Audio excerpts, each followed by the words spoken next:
Now, out of all the cancers that someone can get, pancreatic cancer is definitely one you want to avoid and you want to prevent. So it's really important to understand some information about the pancreas, because pancreatic cancer is aggressive. And by the time you know you have it, a lot of times it's spread to other organs, and it's almost impossible to reverse. So first, let's go through the signs and symptoms, and then we'll talk about what the pancreas does and some other things that can help you avoid cancer of the pancreas. Now, the number one or top symptoms are very, very vague and non-specific to the pancreas. So you wouldn't normally associate those symptoms with the pancreas at all, because they're number one, weight loss, number two, loss of appetite. Now, a lot of you watching have done the ketogenic diet and you've lost weight and you lost your appetite. That's completely different. We're talking about a person who's doing nothing to their diet, no changes, and all of a sudden, out of the blue, they start losing weight and they just lose their appetite. That's when you need to be aware of, something's not right. Other symptoms would be general fatigue, upper abdominal pain that radiates to your back, usually on the left side up here. Also, it could be around the back part, which is opposite to the pancreas, which is kind of like right in the middle of the lower chest area, slightly to the left. That's where the pancreas is. It's right underneath the stomach. So you can have pain there as well. Your pain also increases when you eat food. Okay, we'll talk about why that is. You might have bloating. You might feel nauseous. You might have symptoms that you're not digesting well, which we're going to talk about why that is. And your stool could be loose. It could be kind of greasy, bad smelling, leave skid marks inside the toilet bowl. So all of these are signs and symptoms that you could potentially have pancreatic cancer, but it could also be other problems with the pancreas, pancreatitis. It could be something else called an exocrine insufficiency, where a certain part of the pancreas that makes enzymes is not producing enzymes. We'll talk about that. It can also be inflammation of the pancreas that's caused because of the certain bile ducts and the pancreatic ducts are blocked from sludge. So it may be a stone, but it may not be a stone. It could be very, very thick bile material, because the bile material that's going through these ducts are a combination of cholesterol and bile. So you have to have the right ratio to make it flow. If you don't have enough bile, the cholesterol sludge becomes thick, and then it creates a pressure in the ducts, and that backs up in the pancreas, and that can cause the pancreatitis. What happens when you obstruct the flow of the pancreas, of things coming out like the digestive juices, some of these enzymes can actually start to digest the pancreas itself. So your body is digesting itself, and that's creating the inflammation. Other causes of pancreatitis would be alcohol, that's a big one, or diabetes. Now, let me just kind of explain what the pancreas does so you can kind of wrap your wits around this. And I'm going to try to do it in a really simple way. The pancreas is interesting because you have two different types of glands that exist in an organ. So we have this pancreatic organ that's composed of two different types of glands. So you have the endocrine part, that's the hormone part. So the pancreas makes hormones. And then the other part is another type of gland called the exocrine part. And the exocrine part makes the enzymes. Most of the pancreas is exocrine, okay? Like 97% of it. So it produces a lot of enzymes. Like per day, it might produce like 8 ounces of enzymes to help you digest food. We're talking about enzymes to help break down carbohydrates, fats, with the help of bile, of course, and proteins, okay? And so every time you eat, the pancreas has to predict what you're eating and get ready and make these enzymes and then release them at the right time as the food comes from the stomach into the small intestine. So the purpose of the enzymes is to allow you to extract nutrients and fuel from the food that you eat. Now, the exocrine part of the pancreas also releases other things too, one being something called bicarbonate. Now, you probably know of baking soda, that's sodium bicarbonate. Well, this is similar. It's just a bicarbonate that helps neutralize the acids coming down from the stomach, because normally the small intestine should be slightly alkaline and the stomach should be very, very majorly acid. So we don't want that strong acid to put a hole in the small intestine as it's coming through. So your pancreas helps out and it adjusts the acid to make it the right pH. And a lot of these enzymes are activated when there's a certain pH, whether it's alkaline or acid. So if there's some problem with your digestive system and the pH isn't right, these enzymes won't even get activated because the pH is what activates them. So the bicarbonates are very, very important. So what you have to understand is the stomach is extremely, extremely acid, okay? And the small intestine is just slightly alkaline. So it's just, if you look at the relationship between the two, it's pretty dramatic. And this is why when you take baking soda or an antacid, or you alkalize the stomach because you're drinking all this alkaline water, you have to realize that you're diluting the stomach, which is normally supposed to be very, very acidic. So it can create major problems because at the very start of your digestion, you need that strong acid. You don't want it to be alkaline because then we actually stop the release of enzymes in the stomach, like the ones that help you digest protein. And now we have undigested protein going into the small intestine. Now, what is that going to do to the pancreas? It has to work like crazy to release more and more enzymes to try to make up the damage and do the work that the stomach was supposed to do. So it's really important to keep the stomach really, really acid and then allow the pancreas to release the enzymes it needs to, as well as the bicarbonates at the right time. So bicarbonates are alkaline, okay? So that's what they are. Now, we also have another part of the pancreas called the endocrine part, and that's where all the hormones are made. And they're made in these cells, okay? And they're scattered throughout the pancreas.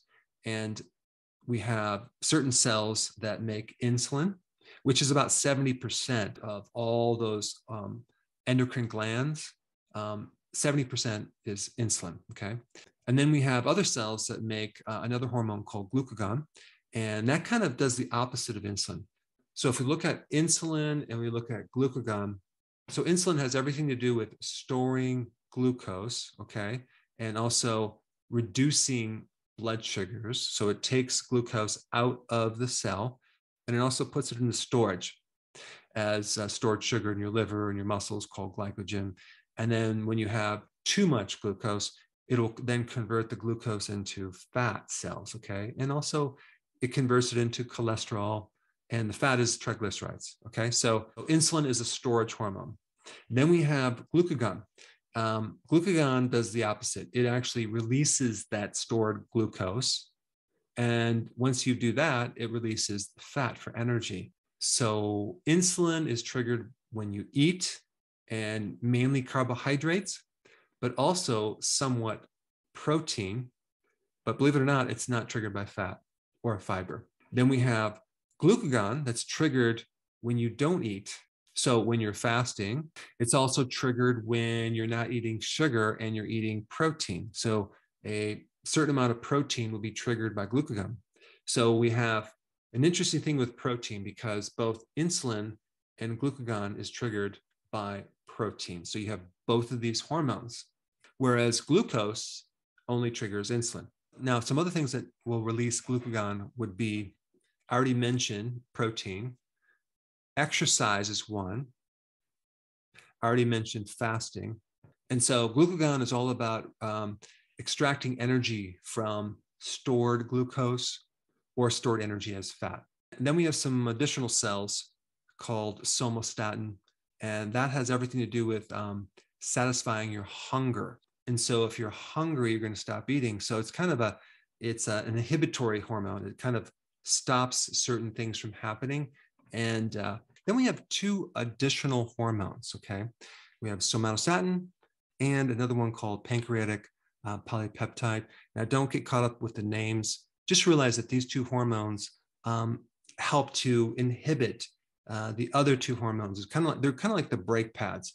And so they're going to increase you're feeling satisfied after you eat. So then you stop eating.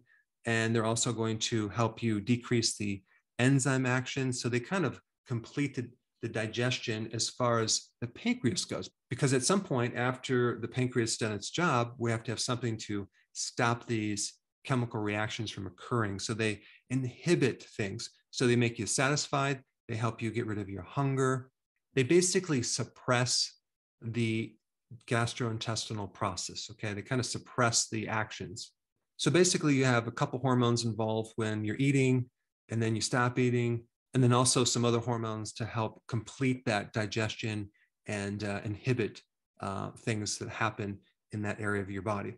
Some real interesting things that you should know about. Number one, when you constantly increase insulin because you're eating frequently or you're doing a lot of carbs, and you develop insulin resistance, and then eventually you develop prediabetes, and then eventually you develop diabetes. Okay.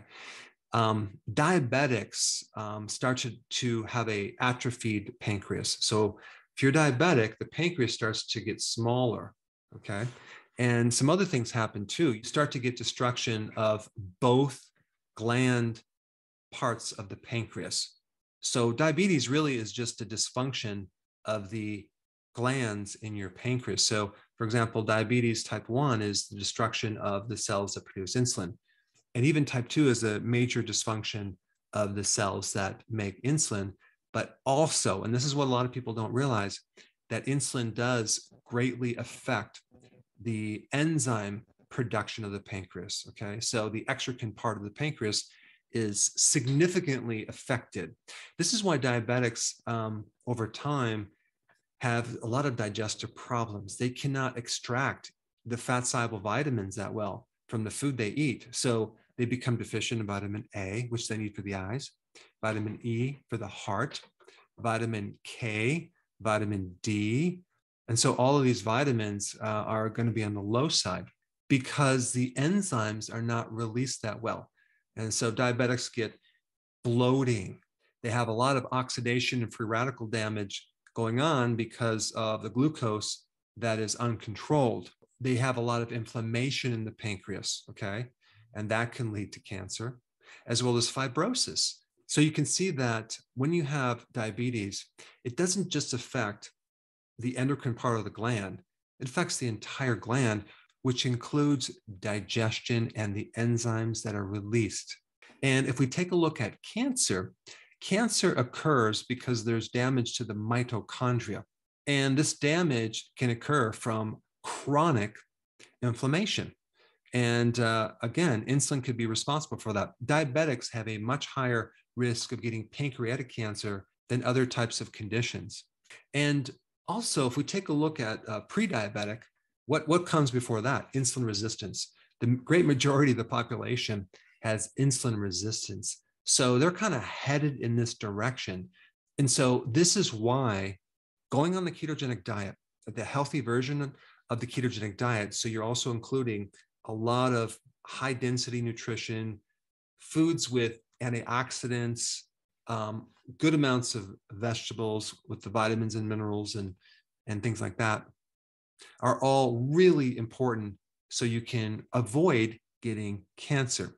And then we have intermittent fasting, which gives the pancreas a chance to heal and reset so it doesn't have to constantly work. And out of all the things that will drop inflammation, it's the fasting that will do it the fastest, no pun intended. So the big take from this video that you should get is that there's one big, huge problem that keto and intermittent fasting helps you correct.